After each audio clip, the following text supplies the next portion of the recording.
Best varicose veins చికిత్సనే పొందండి. నొప్పి లేని చికిత్స కోసం సంప్రదించండి ఎబిస్ హాస్పిటల్. నమస్తే రమగారు. నమస్తే జయ. రమగారు, మనం ఉపవాసాలు చేస్తూ ఉంటాము. కొంతమంది ఒక్కొక్క రోజు ఒక్కొక్కళ్ళు తీసుకొని దాన్ని బట్టి ఉపవాసం చేస్తాము. ఏకాదశికి మీరు రెగ్యులర్గా ఉపవాసం చేస్తారు. దీని యొక్క ఫలితం ఏంటి రమగారు? ఒకటేమో ఉపవాసం అనగానే భగవంతుడి సమీపంలో నివసించటం పాయింట్, భగవత్ సేవ కోసం.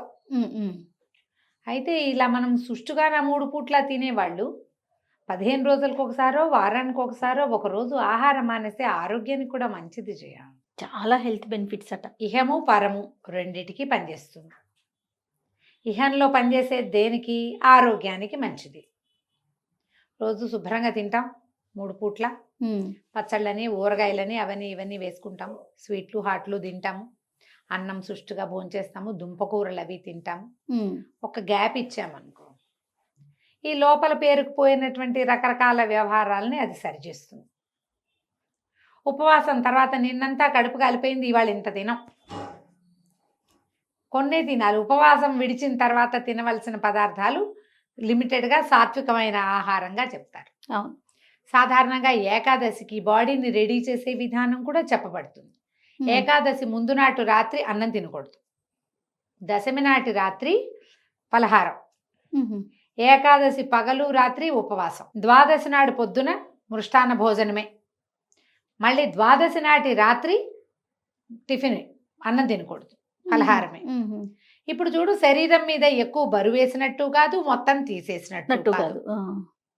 దీనివల్ల అడ్జస్ట్ అవుతుంది శరీరంలో ఉన్న రకరకాల సమస్యలు, ఆహారం వల్ల వచ్చినటువంటి ఆరోగ్య సమస్యలు. దీనివల్ల కొంత తగ్గుముఖం పడతాయి. దీంతో పాటు పరం ఏమిటి? ఈరోజు భగవత్ సంబంధమైన రోజన్న జ్ఞానం. ఏకాదశి నాడు ఇది చేయకూడదు, ఇది చేయకూడదు, ఇది చేయకూడదు అని గమనంతో జీవనం. అవును. జ్ఞప్తికి తెచ్చుకుంటాం కదా.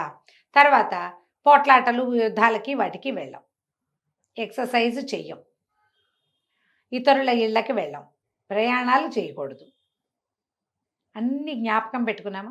దీంతోపాటు దేవాలయ గమనం, కొంచెం దీపారాధన, దైవారాధన. నెలలో కనీసం 15 రోజులకు ఒకసారైనా శ్రద్ధగా భగవంతుని యొక్క గాథలో కథలో వినటం, నామ సంకీర్తన చేయటం, జాగారం చేయటం. ఇవన్నీ కూడా ఏంటి? మనని భగవంతుడి వైపు, సాత్విక జీవన విధానం వైపుతో పాటుగా స్పిరిచువల్ లైఫ్, ఆధ్యాత్మిక జీవన విధానం వైపుకి తీసుకెళ్తాయి.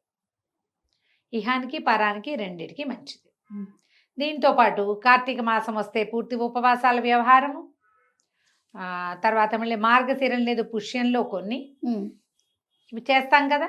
ఇవి కాకుండా మళ్ళీ వారాలు, సోమవారం శివుడికని, మంగళవారం ఆంజనేయ స్వామికి, అట్లా బుధవారం వినాయకుడికి లేదా అయ్యప్పకి, గురువారం దత్తాత్రేయ స్వామి వారికి, శుక్రవారం అమ్మవారికి, శనివారం మళ్ళీ వెంకన్నకి, ఆదివారం సూర్యనారాయణమూర్తికి. ఏది కావాలంటే ఆ ఒక రోజు. మళ్ళీ ఉపవాసం అనగానే మనం ఏం చేస్తాము? లాస్ట్ టైం కూడా ఒకసారి ఈ విషయం నేను చెప్పినట్టే నాకు గుర్తుంది. అన్నం మానేయటం ఒకటే ఉపవాసంగా భావిస్తాం. అది పొరపాటున కూడా కాదు. అన్నానికి భిన్నం ఇంకోటి ఏదైనా తద్భిన్నం ఇంత తింటాం కాదు. పళ్ళు తింటాం, ఏ నీళ్ళో తాగటం, లిక్విడ్ డైట్ మీద ఉండటం, మజ్జిగ, మంచినీళ్ళు, పళ్ళ రసాలు మాత్రమే తీసుకుని, లేదా ఒట్టి ఫలాహారమే తీసుకుని, ఉప్మా తిన్నా కాకుండా తింటాం. 4 దిబ్బరొట్టెలు, 3 దిబ్బరొట్టెలు. మా పెద్దబాబు అంటూ ఉండేవారు, చాకలి బండ అంత దిబ్బరొట్టె. చాకలి బండ ఎంత ఉంటుంది? అదే గజన్నర పొడు గ్లాస్ మజ్జిగ. ఇంకా అన్నం ఎందుకు వాడికి? ఉన్నాం, అదే కదా, అన్నం అక్కర్లేదు కదా. గజన్నర గ్లాసుడు మజ్జిగ తాగినా, కాఫీ తాగినా ఇంకేం ఆకలిస్తుంది జీవుడికి? అలా చేయకూడదు. మామూలుగా నువ్వు ఈ గ్లాస్ మజ్జిగ తాగుతావు, ఈ గ్లాస్ తాగాలి, ఇంతే. దీంతో పాటు దైవారాధన తప్పకుండా ఉంచుకుంటే ఇహానికి పరానికి ఉపయోగపడుతుంది. మనం ఇట్లా గ్యాప్ ఇవ్వటం వల్ల ఏంటంటే లోపల ఉన్న రకరకాల టాక్సిన్స్ బయటకు వస్తాయి.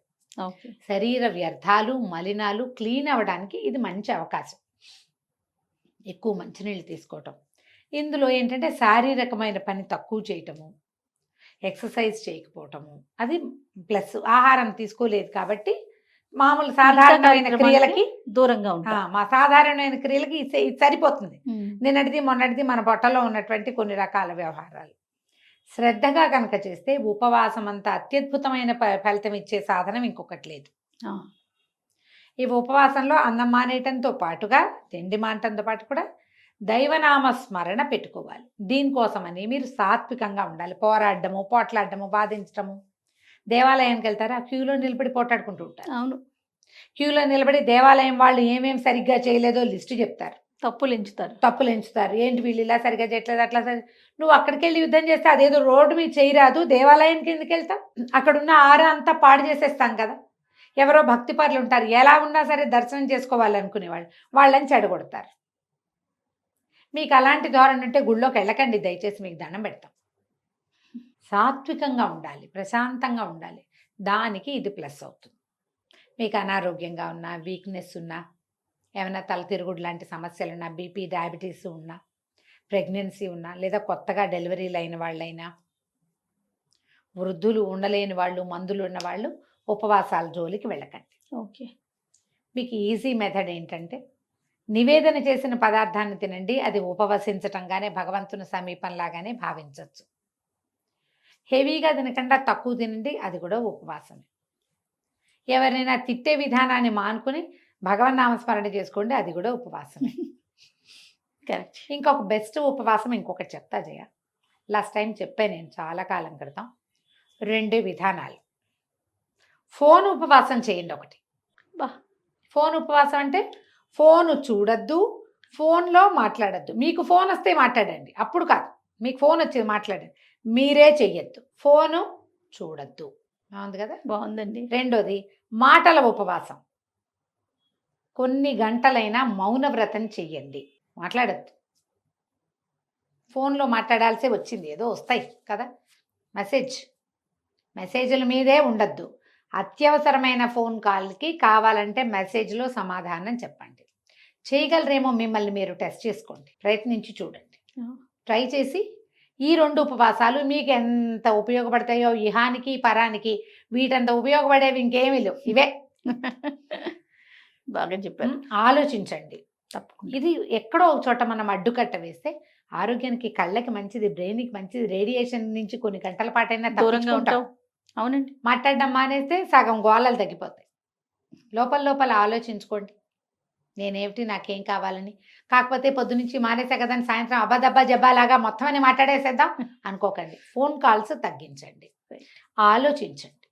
ఆహారానికి కొంత మనం అడ్డుకట్ట వేయగలిగితే కూడా అది కూడా మంచిదే.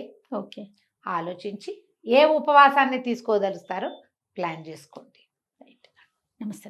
నమస్తే జయ.